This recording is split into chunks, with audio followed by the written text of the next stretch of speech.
Welcome sa aming T-Brothers Tools What's in the Box video.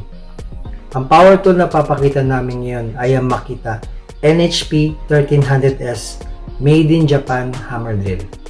Check natin yung size ng case. Ang haba, 13 inches. Ang lapad, 4 inches.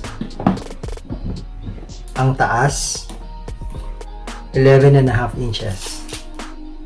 Check na natin yung laman ng case.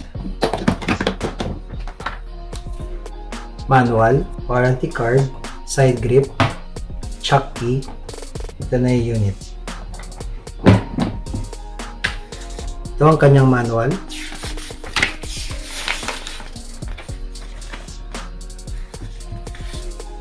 Warranty card.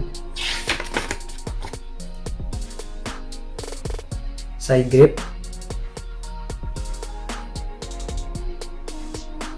Ito yung kanyang chuck key. Ito na yung unit. Ito kanyang chuck. 1/2 ang capacity. May dalawa siyang mode. Hammer mode, tsaka drill mode. Ito yung kanyang selector. Dito nilalagay yung side grip. May belt clip siya, may hook. Ito yung switch. Ito yung lock ng switch.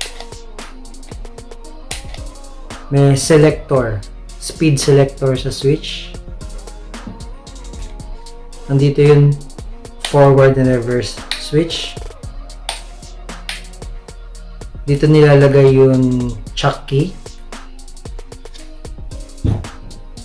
Ang kanyang wire nasa 2 meters kasamang plug flat.